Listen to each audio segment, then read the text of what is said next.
Jadi menurut saya ini aneh dan mengada-ngada ini orang-orang nuntut ini nggak ada kerjaan, ya. Karena kebencian kepada Jokowi. Kemudian dilanjutkan dengan kebencian kepada Gibran, Mm-mm. ya, itu. Nah, lalu ingin memisahkan antara Jokowi dengan Prabowo Ya, lewat isu ijazah ini. Ya, dengan harapan kalau Prabowo ini nanti terpisah dari Jokowi, Prabowo itu lemah secara politik. Hmm. Karena selama ini harus diketahui yang mendukung Prabowo. Kan Prabowo sendiri mengakui ketika ulang tahun Gerindra kan, Betul, dia mengatakan bahwa terima kasih Pak Jokowi, kita ini menang karena dukungan Pak Jokowi kan gitu. betul. Makanya dia memilih Gibran sebagai calon wakil presidennya. Dia karena takut kalah, dia tidak mau, bukan takut ya, dia tidak mau kalah gitu loh. Masa sudah 4 kali pemilu kalah terus.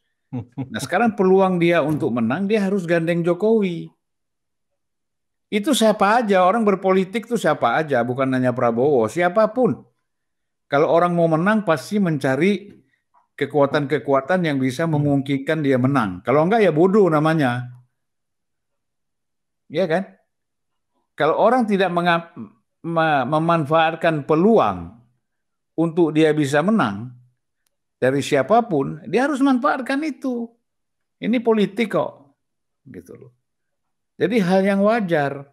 Nah, orang-orang ini tidak lagi bicara persoalan politik, tetapi yang dia bicarakan adalah faktor kebencian, permusuhan, ya kan, dendam gitu loh. Nah, ini yang kita sayangkan dari yang selama ini orang-orang itu menuntut persoalan ijazah Jokowi. Isu tentang ijazah palsu ini sudah sampai tahap pelaporan ke Polda Metro Jaya oleh Bapak Jokowi dan tim pengacaranya. Orang-orang yang menyebarkan isu tersebut mulai kebingungan. Mereka tidak menyangka Pak Jokowi akan melakukan tindakan pelaporan. Selama 10 tahun ini, Pak Jokowi selalu diam saja, dihina, difitnah, dihujat, oleh siapa saja tuh dibiarkan saja oleh Pak Jokowi. Kalau ada yang melaporkan penghina-penghina, itu bukan Pak Jokowi yang melakukannya, tapi komunitas pecinta Pak Jokowi yang melaporkannya. Seperti contohnya kasus Roy Suryo ketika membuat pelecehan wajah Pak Jokowi yang digambarkan di stupa Borobudur. Yang melaporkan adalah komunitas umat Buddha yang merasa tersinggung karena tempat ibadah mereka dilecehkan. Roy Suryo waktu itu langsung terjerat Undang-Undang ITE, pelecehan penistaan agama. Dan kita tahu ketika Roy Suryo itu dilaporkan ke polisi, dia langsung pura-pura sakit. Lehernya langsung dipasangin alat penahan leher, katanya nggak bisa nengok. Stroke, stroke ringan katanya. Ketika Pak Jokowi mulai beraksi, melaporkan orang-orang ini, kubu pembenci ini kebakaran semua. Sampai-sampai ada ustadz yang ceramah di masjid pada saat khutbah Jumat menyatakan hal seperti ini. Coba kita dengarkan. Begitu juga akhir-akhir ini kita disuguhi oleh informasi mantan kepala negara kita berpolemik dengan rakyatnya, bahkan berusaha keras untuk memenjarakan rakyatnya, terbukti dengan menyewa para pengacara-pengacara untuk membelanya. Ini khutbah atau baca puisi. Padahal permasalahannya dan solusinya sangatlah sederhana, cukup menghadirkan kejujuran di antara mereka, maka terselesaikanlah polemik itu. Hadirin jamaah salat Jumat yang dirahmati Allah, begitu langkahnya kejujuran di lingkungan kita, begitu susahnya mencari kejujuran. Bullshit lah Pak Ustadz ya. Begitu langkahnya mencari kejujuran, kalian itu yang tidak jujur ya. Ustadz-ustadz saat ini itu ya, di akhir zaman ini tidak bisa membedakan mana yang jujur, mana yang tidak. Kalau Pak Jokowi tidak jujur, tentu Pak Jokowi tidak membawa ini ke ranah hukum. Ya, contohnya seperti siapa? Seperti, tahu nggak pelawak itu yang jadi anggota DPR itu? Komar itu, anggota DPR, ketahuan kalau ijazahnya palsu. Apakah dia membawa ke ranah hukum? Ya tidak. Justru dia yang dihukum. Karena ketahuan ijazahnya palsu. Akhirnya dikeluarkan dari DPR kan, diberhentikan secara tidak hormat. Ulama-ulama ini membawa kasus tuduhan ijazah palsu sampai ke masjid. Padahal ini fitnah. Fitnah dibawa ke masjid, teman-teman. Harusnya mereka ini takut. Fitnah mereka bawa ke rumah ibadah. Saya ngeliat mukanya Pak Ustadz ini, teman-teman. Ngeri saya. Karena mukanya muka Pak Ustadz ini auranya tuh aura azab kubur. Auranya aura azab kubur ini Pak Ustadz. Kayaknya Pak Ustadz ini masih muda, tapi di sininya udah ada kerutan-kerutan ini, berkerut. Karena apa? Setiap kali ceramah itu dia menahan emosi, tegang gitu. Penuh dengan ketegangan, matanya melotot, ya kan ngomongnya. Langkahnya kejujuran. Dengerin ya. Dan di negara kita, namun bagi kita orang yang beriman, andaikan kita susah menemukan kejujuran, tugas kita adalah memberikan contoh kepada mereka akan arti nilai kejujuran. Alaikum bisidqi fa inna sidqa yahdi ilal bir wa innal birra yahdi ilal jannah. Pesan dari Rasulullah, hendaknya bawa-bawa Rasulullah untuk memfitnah. Gak takut ini Ustadz ini ya. Bawa-bawa Rasulullah. Ustadz akhir zaman. Ustadz su. Saya berani katakan Ustadz ini Ustadz su. Ustadz yang menjual agama dengan murah.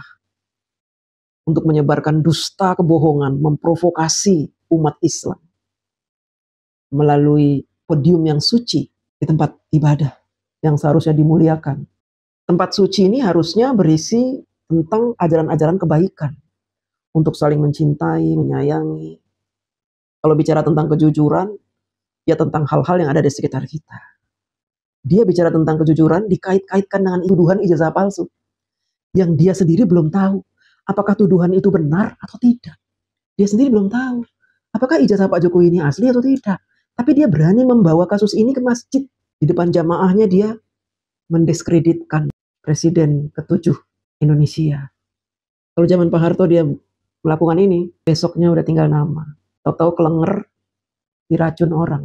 Kekhawatiran ditangkapnya para penyebar berita hoax, berita bohong tentang ijazah palsu ini juga melanda tokoh-tokoh yang lain seperti Abraham Samad misalkan. Coba kita dengar ini.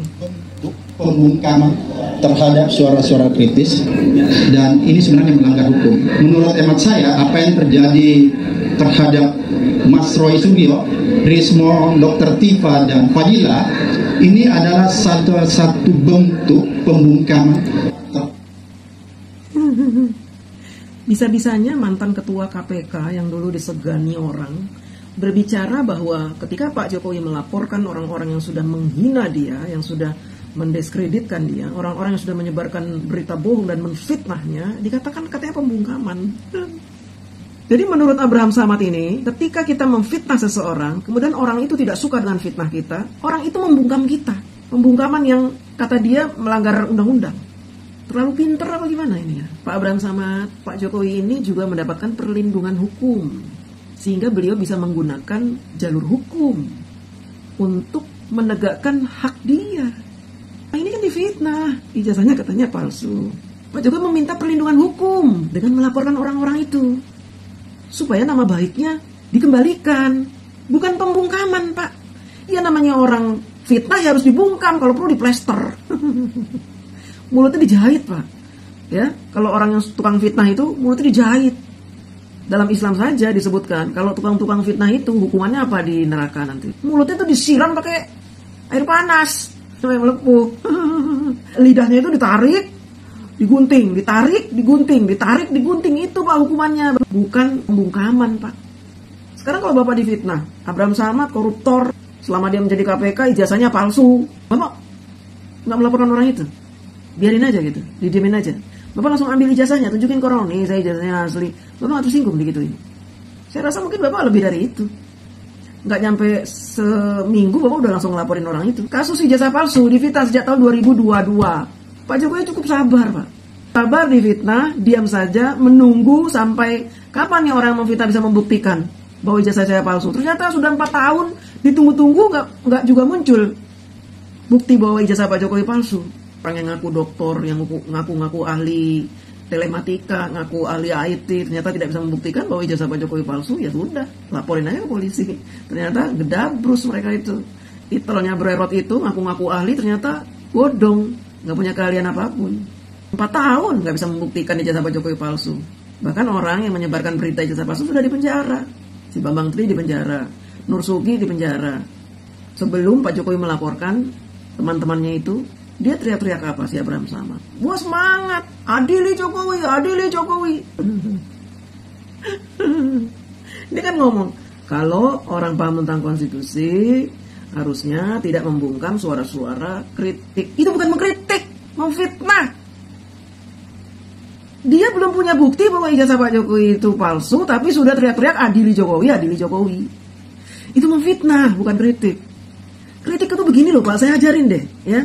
Misalkan, ya, Pak Abraham Samad tidak berhasil membongkar jaringan mafia di Kementerian Pangan.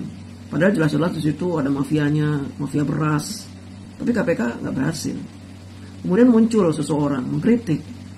Bagaimana sih kerja KPK selama ini? KPK itu kan sudah dijamin oleh negara, sudah diberikan fasilitas untuk memberantas korupsi. Masa sih nggak bisa membongkar kejahatan mafia-mafia beras? Itu namanya kritik, Pak. Bukan memfitnah. Kalau memfitnah beda lagi nih. Abraham Samad sebagai ketua KPK tidak bisa membongkar adanya mafia tanah di Kementerian Pangan. Artinya apa? Abraham Samad ini jangan-jangan ada main dengan mafia. Itu fitnah, Pak. Jangan-jangan Abraham Samad ini kong-kali-kong dengan mafia. Makanya dia tidak mau segera menyelesaikan kasus korupsi di Kementerian Pangan. Itu fitnah, Pak. Orang secerdas Abraham Samad, dulu saya tuh kagum sekali dengan Abraham Samad. Bahkan saya gadang-gadang dia itu menjadi wakil presiden dulu. Kayaknya cocok nih Pak Jokowi berdampingan dengan Abraham Samad gitu. Masuk kandidat kan dia itu, ya. Tapi seketika menjadi dungu ketika hatinya dipenuhi dengan kebencian. Sangat disayangkan ya. Namanya bagus ya, Abraham Samad, tapi seperti ini. Yang tadi Ustadz, yang ini mantan KPK. Orang-orang hebat sebenarnya ya. Tapi mereka seketika menjadi dungu, menjadi bodoh. Karena hatinya diliputi dengan kebencian. Bahkan tidak bisa membedakan antara kritik dengan fitnah. Mereka menuduh Pak Jokowi tidak memahami konstitusi. Padahal mereka yang tidak paham konstitusi. Gak ngerti hukum. Harusnya mantan ketua KPK ngerti hukum loh. Tiba-tiba gak ngerti hukum. Lucu gak? Lucu. Makanya bolehlah kita sebut mereka ini orang-orang yang lucu ya. Lucu. Mantan-mantan jenderal itu jadi lucu. Menuduh katanya Mas Gibran itu melanggar konstitusi. Padahal mereka tidak tahu konstitusi. Bahwa seorang wapres yang sudah dilantik, presiden yang sudah dilantik secara sah, dipilih oleh rakyat melalui jalur-jalur yang sah. MK juga sudah memutuskan mengubah undang-undang yang membolehkan warga negara Indonesia di bawah umur 40 tahun asalkan pernah menjabat sebagai kepala daerah. Itu konstitusi kita. Artinya Mas Gibran itu naik menjadi wapres sah secara konstitusi. Tapi yang mantan-mantan jenderal katakan apa? Melanggar konstitusi. Ini juga Abraham Samad mengatakan apa? Pak Jokowi melaporkan orang-orang ini katanya melanggar konstitusi karena pembungkaman terhadap kritik. Dia tidak bisa membedakan kritik, tidak paham konstitusi. Dia ingin membodohi rakyat dengan statement-statementnya karena dia menjual jabatan dia, titel dia sebagai mantan KPK dan dengan titel yang seabrek-abrek ini. Dia ingin rakyat mempercayai dia, omongan dia. Padahal omongan dia itu isinya ngawur semuanya. Begitu pula dengan ustadz yang tadi.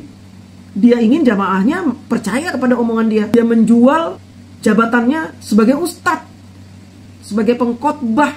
Dia berharap apa yang dia ucapkan dipercaya oleh jamaahnya. Padahal isinya fitnah yang dia bawa ke masjid. Ketika Pak Jokowi sudah turun, dilaporkan teman-temannya ngomong begini. Coba kita dengerin lagi deh. Saya penasaran dia ngomong apa lagi sih. terhadap suara-suara kritis, dan ini sebenarnya melanggar hukum karena kebebasan orang untuk mengeluarkan pendapat itu dijamin oleh konstitusi. Jadi kalau orang paham tentang konstitusi, pemerintah paham tentang konstitusi, maka suara kritik tidak boleh dilawan dengan mengkriminalisasi seseorang lewat Nah ini, hati-hati teman-teman ya. Saat ini banyak orang dengan titel, dengan jabatan tinggi berusaha membodohi kita. Kita harus mencermati, kita harus hati-hati. Hati-hati memilih orang untuk kita percayai.